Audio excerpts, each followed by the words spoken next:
Bom, então, interromper aí, só para a gente olhar. Então, esse gráfico aí, ele produz potências de momento no numerador, momentos sobre os quais eu estou integrando.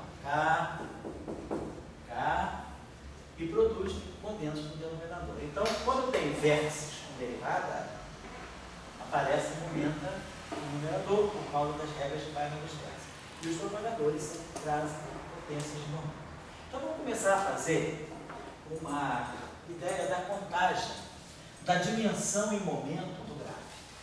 Vamos olhar só. Essa dimensão em momento. Vamos ver só. Olha esse gráfico aqui.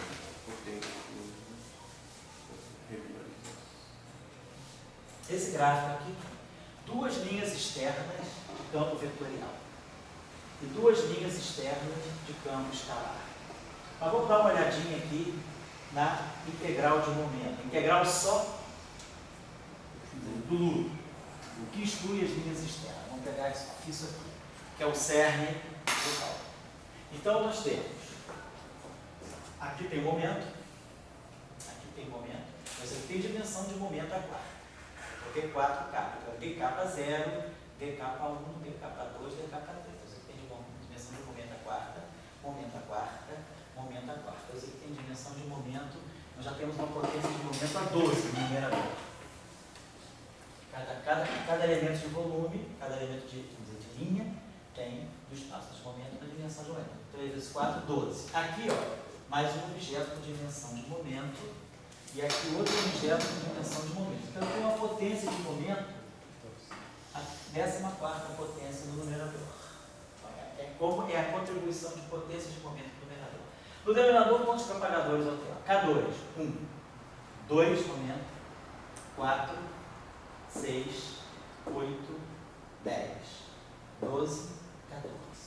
Então, eu tenho 14 momentos no numerador, 14 potência. Então, é como se o numerador fosse um momento a 14 e o denominador um momento a 14. Então, dimensão. Oi? Vai divergir. Dimensão, exatamente. Então, ele não tem, eu tinha que ter quanto mais potência de momento eu tiver no denominador, mais a tendência do gráfico é convergir. Eu tenho bastante potência no denominador, é como se eu tivesse integral de dx sobre x. E acontece 14 no numerador? Numerador, 4, 8, 12, 13, 14. dx sobre x, isso aqui, ó, é adimensional. A mesma potência que está aqui é a mesma potência que está aqui. Esse gráfico diverge logaritmicamente. Se eu tivesse algo desse tipo, dx sobre x ao quadrado, esse aqui teria uma potência a mais do denominador. Teria dx sobre x, dx sobre x2. Então, dx sobre x2, isso aqui é 1 sobre x2. Opa, dx sobre x2 é menos 1 sobre x. Então, esse caso aqui, a tendência dessa integral aqui é convergir lá no infinito. Quando x tende a infinito, o resultado dessa integral é 1 sobre x. Tá? Então, eu tiver algo desse tipo, ó, x2 mais m2. Né? Essa integral aqui, na origem, ela é infinita. Quer dizer, esse objeto aqui, x2 mais m2, todo mundo já fez esse cálculo um dia da obra tipo arco e tangente, né? Deve ser um arco tangente. É arco tangente de x sobre m, né? Se eu derivar arco tangente, é 1 sobre a derivada disso aqui, tá? Então, basicamente, esse arco tangente. Então, quando x tende a infinito, o arco tangente tende aqui sobre 2. Então, essa integral aqui é infinita. Se eu tivesse algo do tipo x dx, essa integral seria x2. Então, no infinito, se essa integral aqui vai de 0 a infinito, claramente ela diverge no sentido ultravioleta. Então, o que a gente começa a observar é que a potência de momento que eu tenho no final do gráfico, ela dá uma indicação se esse gráfico vai convergir ou não. Se esse gráfico aqui tem 14 potências, então esse gráfico aqui vamos dizer assim, esse gráfico aqui ele é adimensional. Ele tem a mesma dimensão do numerador e a dimensão do denominador. Então, se ele é adimensional, eu imaginaria que ele é alguma coisa logarítmica, porque o logaritmo é alguma coisa adimensional. Se ele tivesse mais potência de momento no numerador que no denominador, ele deveria ser alguma coisa que teria um comportamento tipo polinomial. E se ele tem mais potência no denominador do que no numerador, ele deveria obedecer a alguma coisa do tipo uma função racional. Ele deveria ter uma potência de massa no denominador, alguma potência. Então a tendência dele é ser mais convergente. Eu tenho mais momento no denominador, ou eu tenho mais momento no numerador. Agora, quando eu tenho um contrabalanceamento de momento do numerador e do denominador, a tendência desse gráfico é divergir logaritmicamente. Então, nós vamos com isso estabelecer um algoritmo chamado algoritmo da contagem de potências. Chamado Power. Vou botar o nome em inglês. Power Counting. E depois vocês podem traduzir como quiserem. Power Counting é a regra da contagem de potência.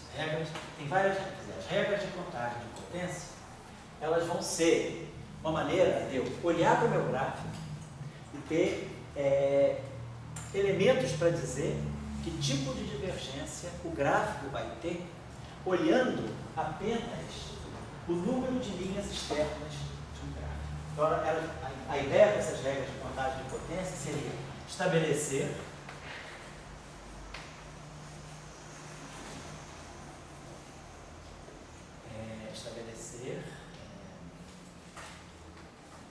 a convergência ou divergência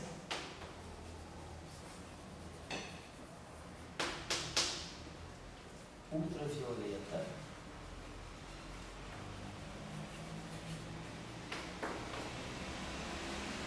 dos gráficos de Feynman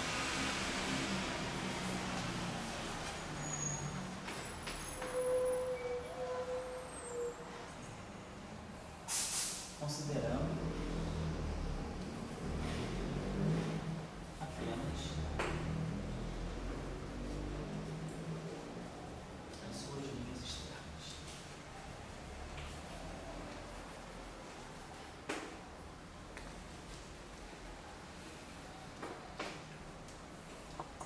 Então eu vou olhar para esse gráfico. No futuro, eu não vou nem me preocupar com o que está dentro daquele loop. Eu vou olhar quantas pernas vetoriais externas tem. 2. Quantos campos escalares externos tem? 2. Então, eu tenho 2 escalares e 2 vetores nas linhas externas. 2 no início e 2 no final. Com isso, eu já sei como é que vai ser o grau, se esse gráfico converge ou não. Então, para isso, nós vamos estabelecer esse tipo de argumentação que se chama regras de contagem de potência. Isso vale para qualquer teoria quântica de campos, em qualquer dimensão. Mas é para normalizar só campos de gráfico? Aí, por exemplo, para nós ver como é que essa regra vai nos guiar no processo de renormalização. Por essa regra, eu sei se a teoria é renormalizável ou não.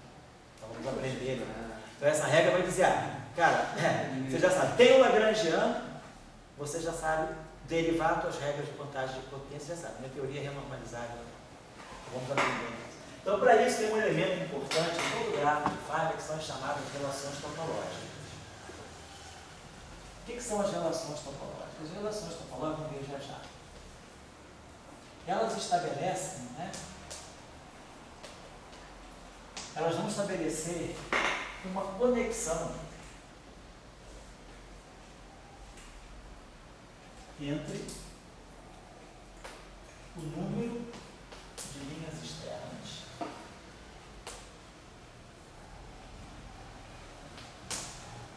o número de linhas internas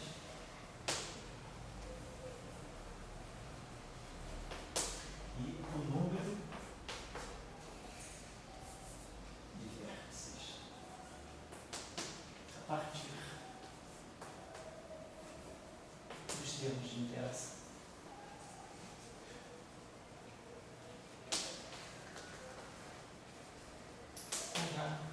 Vamos já abrir isso aqui melhor. Olha só, eu vou descarregar esse gráfico de novo, vou só desenhar ele de novo, para não ficar com ele muito sobrecarregado. Vou colocar isso para a gente fazer essa conta. Olha só, então o nosso gráfico é esse.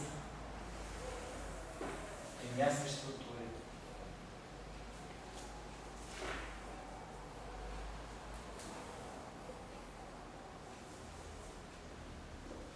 Aqui entrou aqui, né? Esse aqui.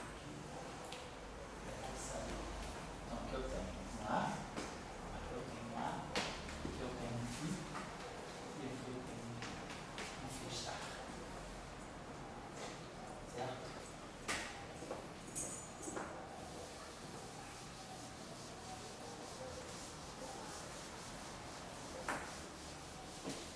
Então vamos observar o seguinte. Vamos olhar esse vértice aqui. Vamos chamar esse vértice aqui, que é o vértice de Gay, vamos chamar esse vértice aqui de V3. Esse aqui é o trivértice de Gauge. Vamos chamar esse vértice aqui de V4. Que é o quadrivértice de Gauge e trivértice de Gauge. E vamos chamar esse vértice aqui, que é o vértice de alta interação, vamos chamar de vértice V lambda, que é o vértice onde eu tenho só alta interação dos campos de Gauge. Então, são três tipos de vértice. Vamos? Então, vamos observar o seguinte.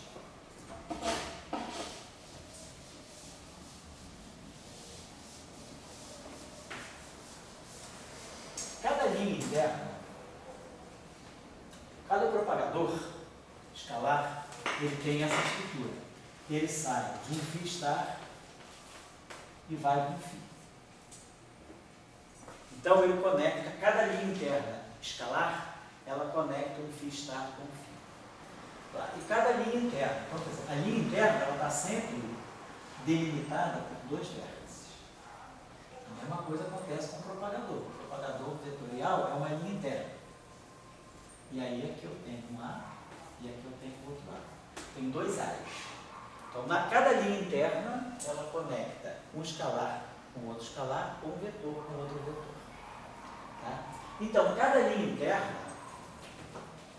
por exemplo, se eu pegar, por exemplo, essa linha interna, eu estou aqui pegando essa linha aqui. Então, ela vai me conectar φ com φ star ou φ star com φ.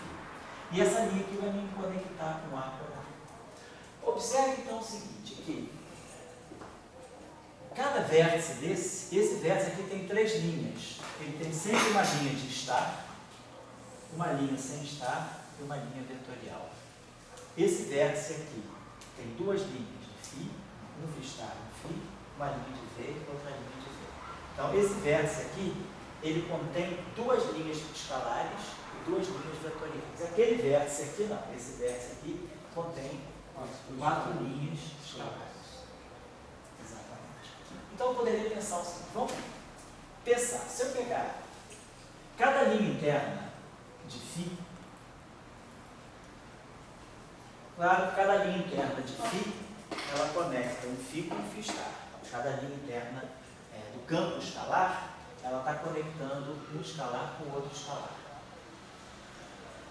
E ela conta, então, por dois escalares. Vamos colocar assim, que cada linha externa de escalar, ela tem, essa linha externa, ela conta apenas um campo escalar. Uma linha interna conta dois escalares. Uma linha externa conta um escalar. Então, essa linha interna, ela conta duas vezes dois escalares. Ela conecta φ com φ star, ou φ star com φ. E a linha externa, apenas, ela tem a linha externa de φ, ela tem apenas um escalar. A mesma coisa com o vetor. Se eu pegar uma linha interna vetorial, uma linha de propagador vetorial de fóton, ela tem dois A's.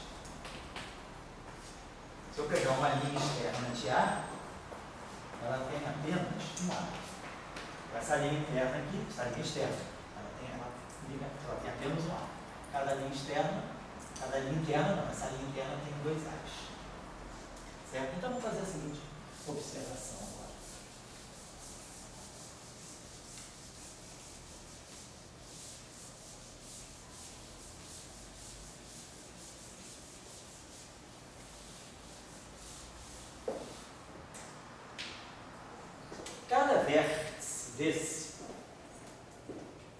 Cada vértice tri, ele tem duas linhas de φ e uma linha de A. Cada vértice 4 tem duas linhas de φ e duas linhas de A. E cada vértice lambda tem quatro linhas de A. Então vamos pensar o seguinte, se eu pegar o número de cada vértice 3 carrega duas linhas de A. Vou pegar um vértice 3. Então, o vértice 3, ele carrega duas linhas. Então, vamos fazer o seguinte, vamos observar o número de linhas de A, vamos contar desse, vamos pegar, nós temos dois tipos de campo, o fio A. Vamos tentar calcular, vamos tentar estabelecer uma relação que me dê o número de linhas escalares internas ou externas, o número total de linhas escalares. Então eu vejo o seguinte, cada linha interna escalar, quero contar o número de linhas escalares. Então, cada linha escalar interna,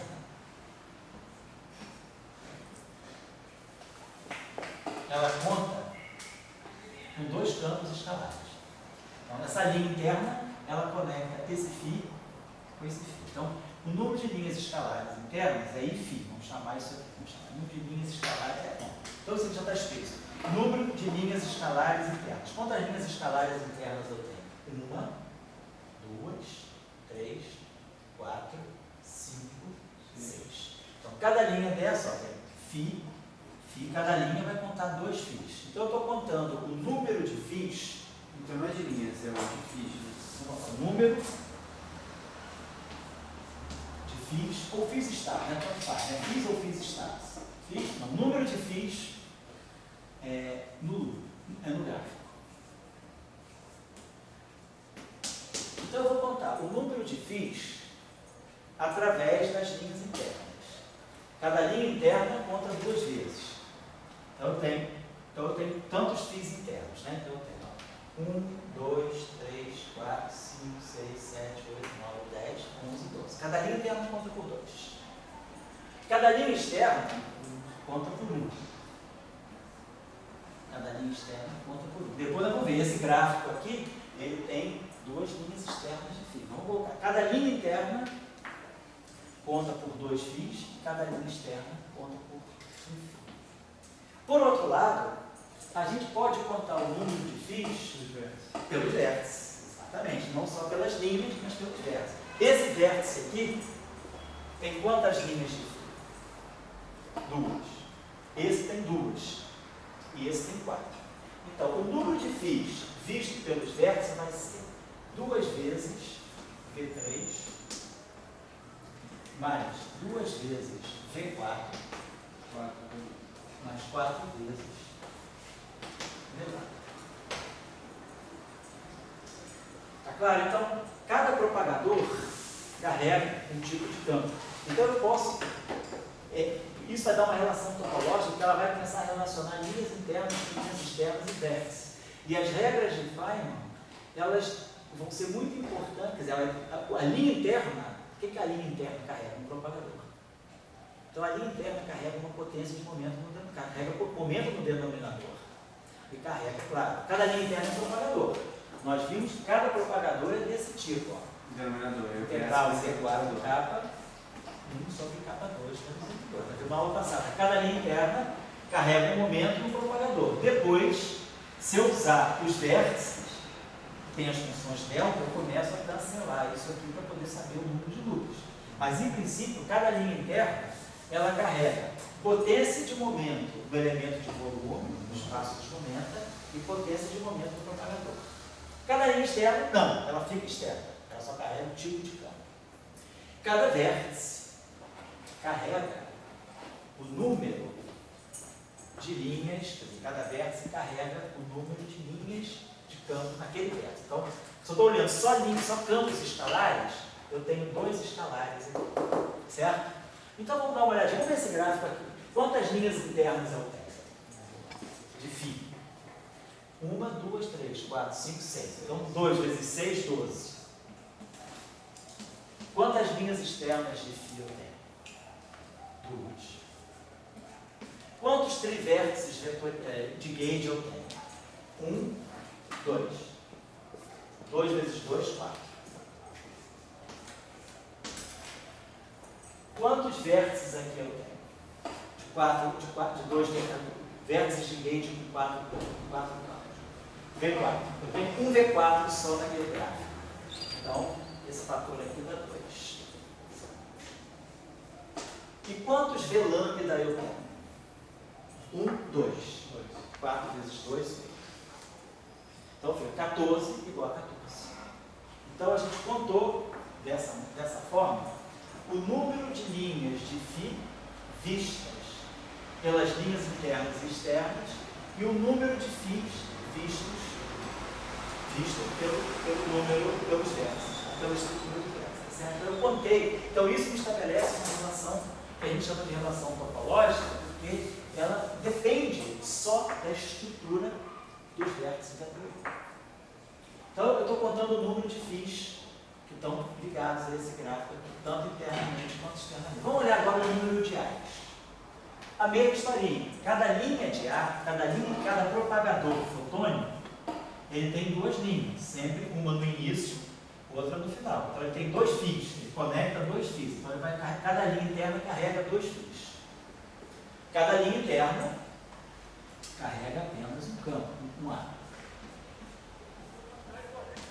Agora, cada trivértice de gauge carrega apenas um A. Então cada vértice 3, ele conta apenas uma linha de A. Porém, cada vértice 4 conta duas linhas de A.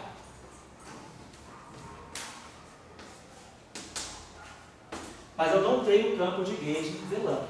O V lambda não conta nada, ele não tem nada a ver com A, ele só conta campo escalar.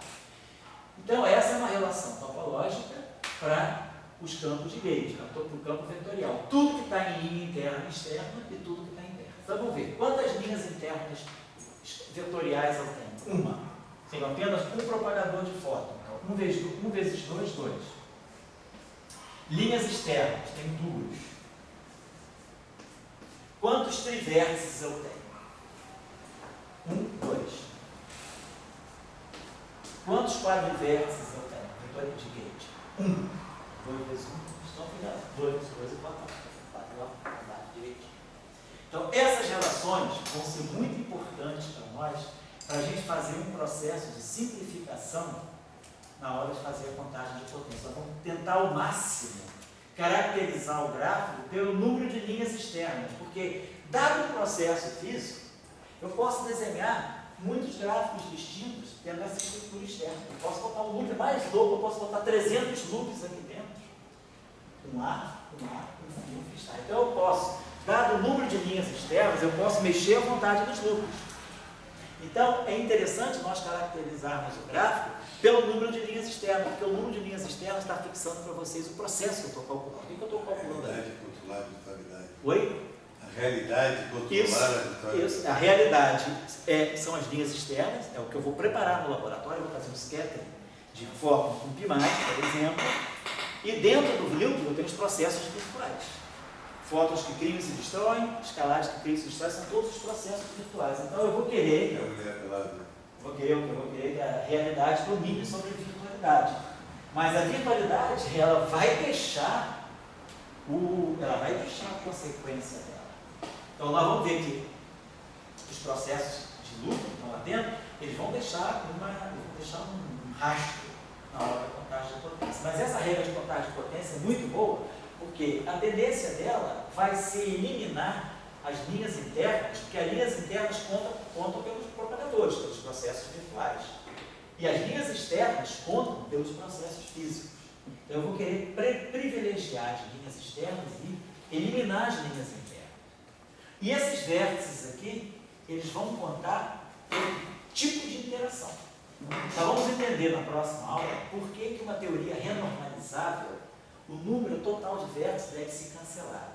Então, a contagem de potência não deve depender do número de vértices. Uma teoria super renormalizável, a contagem de potência diminui com o número de vértices aumentando, e uma teoria não renormalizável, a divergência vai aumentando cada vez mais que o número de vértices aumentar. Nós entendemos o seguinte: cada vértice contribui com uma constante de acoplamento. Então, se eu aumento a série perturbativa, eu estou indo cada vez mais alto. Se eu estou botando cada vez mais vértices, estou fazendo um gráfico cada vez mais cheio de vértices, com mais processos virtuais, eu vou estar aumentando o número de constantes de acoplamento. Se a divergência do gráfico crescer com o número de vértices, isso significa o quê?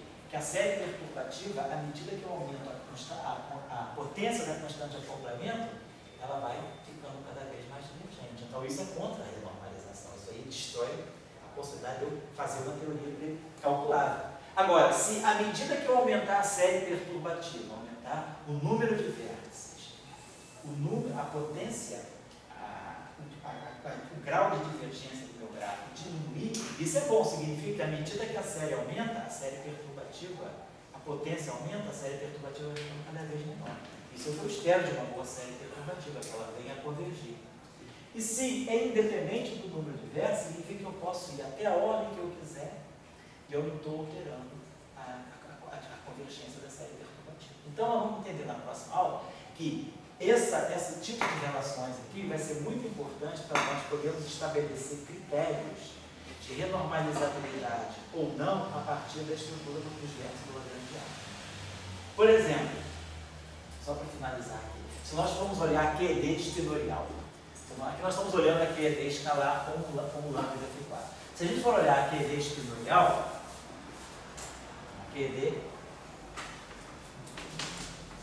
a QED espinorial é muito simples, ela tem um vértice só. Ela tem só esse vértice. Psi barrado, psi, amigo. Então ela só tem uma estrutura de vértice. Ela não tem momento, não tem nada. Então a relação topológica dela é simples. Eu só tenho psis, só tenho campo fermiônico e campo fotônico. Então se eu for olhar as relações topológicas, por exemplo, essa aqui, eu vou ter cada linha interna fotônica contribui com 2 A's. Cada linha externa fotônica contribui com 1 A. Então, isso é o número de A's contado pelas linhas. Agora, cada vértice, só tem um tipo de vértice naquele espinorial, só tem esse vértice. Então, cada vértice contribui com 2 psis. Então, eu vou ter aqui 2 V. Se eu pegar a linha do psi, cada linha interna do psi também, ela contribui com um só V. Aqui, se eu pegar a linha de psi, ela vai ter 2. E aqui, mais psi, eu vou ter 2 V. Então, essas são as relações topológicas para que deixe Não é V? Oi? Por que 2V? Porque tem 2 psis. Cada vértice tem 2 psis. Necessidade. Então vamos pegar um gráfico maluquete aí da QED espinorial, para a gente contar essa relação. Vamos ver que eu pegasse esse gráfico assim.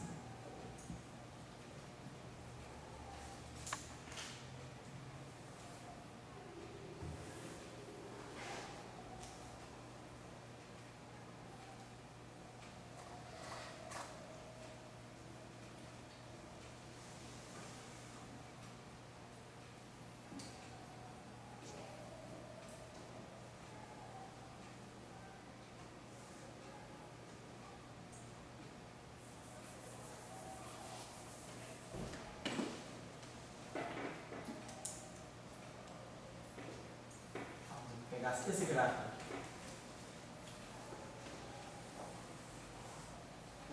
Então, quantas linhas externas ele tem? Ele tem uma linha de psi, a estrutura do vértice é psi barrado, psi.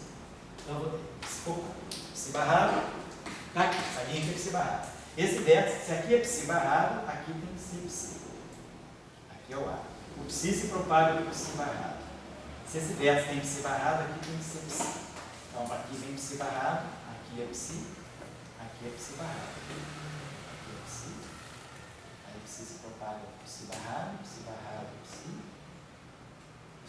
psi barrado, psi. Né? Psi barrado. Aí cada vértice tem que ter um psi barrado e um psi. Então aqui só pode ser psi, aqui é o fóton. Psi se propaga para psi barrado. Dentro do propagador do fóton é psi barrado, psi. Não tem psi, nem psi barrado, psi barrado. Aí aqui é psi barrado, psi se propaga para psi barrado, psi se propaga para psi barrado, psi se propaga para psi barrado, psi se propaga para psi barrado, psi propaga para psi barrado, psi. Então temos tudo direitinho, esse gráfico está todo montado. Então, vamos ver, quantas linhas internas de A eu tenho? Campo vetorial. 1, 2, 3, 4 linhas internas. Fóton. Então, 4 linhas de fóton. 4 vezes 2, 8. Quantas linhas de vértice externas de foto eu tenho?